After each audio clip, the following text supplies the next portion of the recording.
Welcome to Clue Today News. Vikarabad జిల్లా బషీరాబాద్ మండల కేంద్రంలోని వివిధ వసతి గృహాల్లో district civil supply officer V Mohan Babu, MPDO Vijay Kumar, Congress party senior నాయకులు వెంకటేష్ మహారాజ్, కాంగ్రెస్ పార్టీ మండల అధ్యక్షులు కలాల్ నరసింహులు గౌడ్, వార్డు సభ్యులు సిద్ధు తదితరులు సందర్శించారు. వసతి గృహాల్లో సమావేశం ఏర్పాటు చేసి విద్యార్థుల తల్లిదండ్రులతో మౌలిక సదుపాయాల గురించి, పౌష్టిక ఆహారం గురించి చర్చించారు. ఈ సందర్భంగా civil supply officer MPDO Venkatesh Maharaj మాట్లాడుతూ విద్యార్థులకు నాణ్యమైన భోజనం అందించాలని హాస్టల్ వార్డెన్ రాజేశ్వర్ను సూచించారు. విద్యార్థులు మరింత మెరుగైన విద్యను అభ్యసించాలనేది ప్రభుత్వ లక్ష్యమని వెల్లడించారు. ప్రభుత్వ సంకల్పానికి అనుకూలంగా విద్యార్థులు ఉత్తమ ఫలితాలు సాధించాలని పేర్కొన్నారు. 950 రూపాయల నుంచి దాదాపు 1200 రూపాయలు 1100 రూపాయల దాకా చేసింది. ఇప్పుడు ఏంటంటే ఇదంతా కూడా అంటే మీకు మంచిగా పోషక పదార్థాలు మీకు అందించాలని, మంచి పుష్టికరమైన ఆహారం ఇవ్వాలనే ఇంటెన్షన్తో గవర్నమెంట్ కూడా ఇవన్నీ చేసింది అనమాట. కాబట్టి ఏంటంటే ఇప్పుడు సార్ చెప్పినట్టు గత 2-3 రోజుల్లో తాండూరులో మన రైస్లో పురుగులు వచ్చాయని చెప్పేసి నేను చెప్తాను. కాబట్టి అలాంటి ఇంటెన్షన్ జరగకుండా ఉండాలని చెప్పి మేము ఫస్ట్ నుంచి కూడా ఏం చేస్తున్నామంటే ఏ నెలకు సరిపడినటువంటి రైస్ని ఆ నెలే మేము సప్లై చేస్తున్నాం. ఏంటంటే ఇప్పుడు మేము దాదాపుగా పర్ మంత్ మనకు వచ్చేసి 5000 మెట్రిక్ టన్స్ మనం వికారాబాద్ జిల్లాకు మాత్రమే మేము సప్లై చేస్తాం. 5000 మెట్రిక్ టన్స్ అంటే ఒక వికారాబాద్ జిల్లాకి 5000 మెట్రిక్ టన్స్ అంటే మొత్తం ఉన్న జిల్లా మొత్తానికి మేము ఎంత స్టోర్ చేయాలి మేము చెప్పండి. దాదాపుగా ఒక 700-800 లారీలకు సంబంధించిన స్టాక్ మేము స్టోర్ చేయాలి. అలా 14 నెలలకు చేస్తాం మేము. 14 నెలలకు మేము స్టోర్ చేయాలంటే మా దగ్గర రాని పురుగు ఇక్కడ ఎందుకు వస్తుంది చెప్పండి. మేము అంత పెద్ద పెద్ద గోడౌన్లో అంత మోతాదులో మేము బియ్యాన్ని స్టోర్ చేస్తాం. మేము స్టోర్ చేసినప్పుడు అక్కడ మాకు పురుగు రాదు. ఎందుకంటే మేము అక్కడ కెమికల్ వేసి అంటే పురుగు పట్టకుండా మేము ఫ్యూమిగేషన్ చేస్తాం. ఫ్యూమిగేషన్ చేసిన బియ్యాన్ని మీకు ఇస్తాం. మీకు బియ్యం ఇచ్చిన తర్వాత ఏం చేస్తాం, మనకు ఒక స్కూల్కి 100 క్వింటాలు 200 క్వింటాలు స్ట్రెంగ్త్ని బట్టి 50 క్వింటాలు 40 క్వింటాలు 30 క్వింటాలు ఇస్తాం. 30 క్వింటాలు ఇచ్చిన దగ్గర కూడా పురుగు వస్తుంది. ఎందుకు వస్తుంది చెప్పండి. క్లోజ్ చేస్తున్న రూమ్స్లో పెట్టేస్తున్నారు. అంటే మనకు సపోజ్ ఒక డబ్బాలో మనం ఒక 50 కేజీలు బియ్యం పెడితే 20-30 రోజుల్లో మనకి పురుగు పడేస్తుంది. ఏమా పురుగు పడతా? ఇంట్లో మీరు అందరూ లేడీస్ వింటారా కదా. మనం ఒక డబ్బాలో బియ్యం పెట్టేసి ఇలా మొత్తం క్లోజ్ చేసామంటే 20-30 రోజుల్లోనే పురుగు వచ్చేస్తుంది కదా. మేము ఇంతమందికి స్టోర్ చేసినప్పుడు మేము ఇచ్చిన 30 కేజీలు మీరు ఎందుకు స్టోర్ చేయలేకపోతున్నారు, ఎందుకు సక్రమంగా ఉంచుకోలేకపోతున్నారు ఆలోచించిన ఫస్ట్. మేము ఏ నెల బియ్యం మీకు అనలిస్తున్నాం కదా. ఇచ్చినప్పుడు మేము ఇచ్చిన 30 కేజీలు 50 కేజీలు 100 కేజీలే మీరు స్టోర్ చేయలేకపోతే మేము అంత మొత్తంలో మేము స్టోర్ చేస్తున్నామని మీరు ఆలోచించాలి. కాబట్టి అంటే అట్లని మేము పురిగిచ్చిన బియ్యం ఇవ్వాలని కాదు, మీకు ఇచ్చిన బియ్యాన్ని మీరు భద్రం చేసుకోవాలి. ఇప్పుడు మనం బియ్యం వచ్చిన 20-30 క్వింటాల బియ్యం వస్తే వారు 40 బస్తాలు వస్తాయి.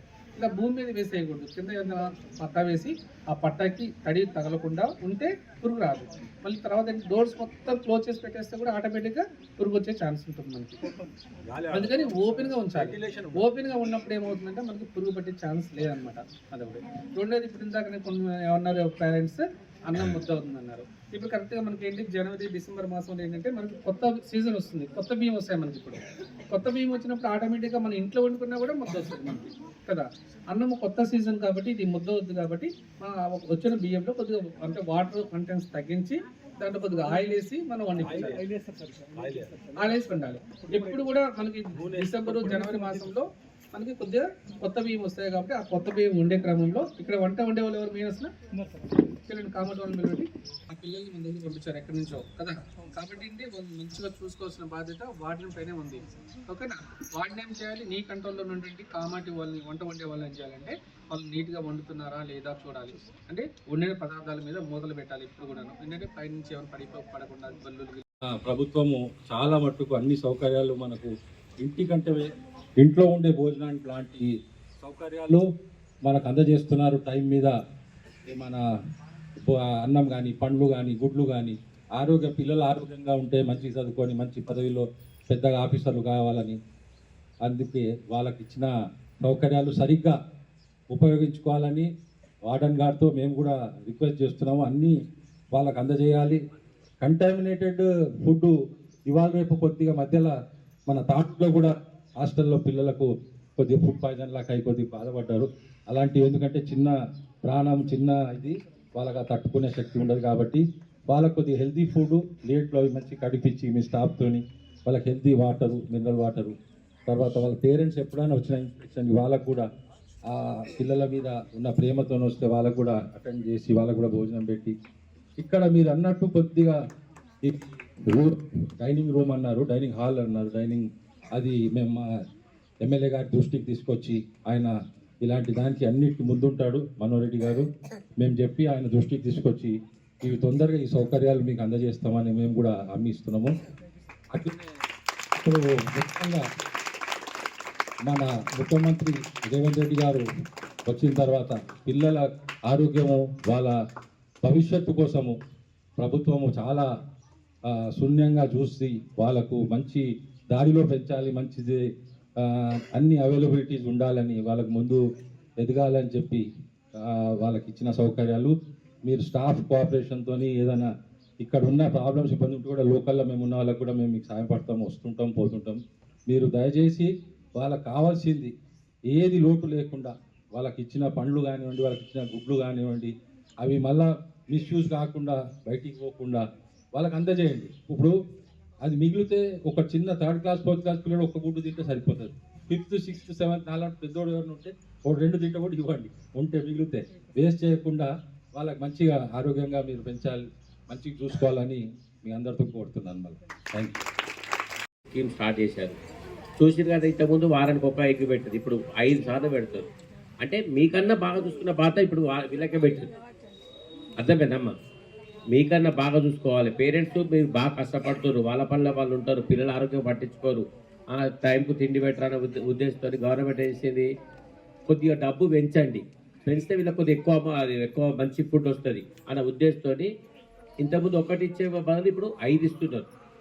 ఇంకా నీకు చికెనే కానీ ఏదైనా కూడా అది చికెనే అని ఎందుకు అంటున్నారు అంటే మనకు కావాల్సిన ఆహారం మంచి తిండి ఉండాలన్న ఉద్దేశంతో ఎక్కడ పోయినా ఏ ప్రైవేట్ హాస్పిటల్ పోయినా సరే గవర్నమెంట్ హాస్పిటల్ అయినా కూడా అందరికి సమానంగా ఉండాలి, మంచి తిండి పెట్టాలి.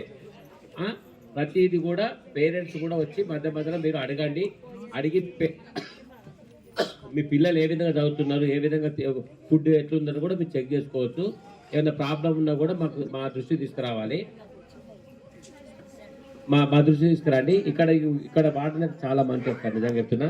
చాలా డెలికేట్ మైండ్. అదే 10 రూపాయలు పోయినా సరే కానీ జైలుకి వెళ్ళినా వాళ్ళ పిల్లలకి ఇబ్బంది కాకుండా చూసుకున్న మనస్తత్వం నాకు 2 రోజుల్లో అదే అర్థమైంది. చాలా మంచిది సార్. వాళ్ళకన్నా ఎక్కువ సారే బాధపడే మనస్తత్వంలో అలాంటి మంచి సార్. అరే బాబు మీరు కూడా ఉట్టిగా చదువుకోవడం కాదండి, మళ్ళీ చెప్తున్నా మీకు. ఎందుకంటే మీకు దగ్గర మమ్మీ డాడీ లేరు. స్కూల్కి పోయేది ఏంది? చదువుకోవడానికి, క్రమశిక్షణ నేర్చుకోవడానికి. క్రమశిక్షణ అంటే ఏంటి? ఏదో మాట్లాడము అల్లరి చేయడం కాదు. మీరు స్నానం చేసినాక ఏం చేయాలి? బట్టలు ఎక్కడ ఎండేసుకోవాలి, లేకపోతే ఎక్కడ అది నీకు ఇంతకుముందు కూడా చెప్పాను. ఏదో బిస్కెట్ వేసుకొచ్చాలంటే పేపర్ ఇష్టం ఉన్నట్టు వాడే కానీ ఒక డస్ట్బిన్ అలవాటు చేసుకోవడం పద్ధతి.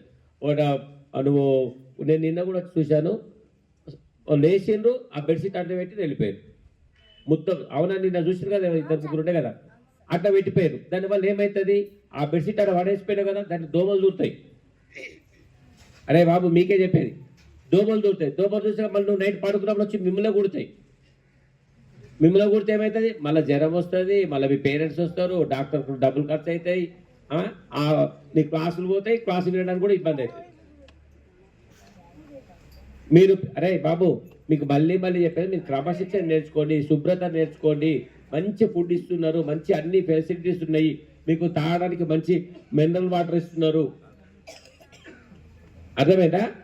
మీ మమ్మీ డాడీ కన్నా మంచి చూసుకునేది ఇప్పుడు ఆ ఫెసిలిటీస్ ఉన్నాయి. ఇవన్నీ ఆలోచించి మంచి చదువుకోండి. మీరు కూడా చదువుకొని ఇప్పుడు మామూలుగా 6th నుండి 10th వరకు ఉంటారు కదా, బాగా చదువుకొని మీరు కూడా పెద్ద ఆఫీసర్స్ అయ్యి ఇక్కడ ఈ స్టేజ్ మీద కూర్చుని అనుకో, అప్పుడు మీ పేరెంట్స్ చాలా హ్యాపీగా ఫీల్ అవుతారు. మీరు మంచిగా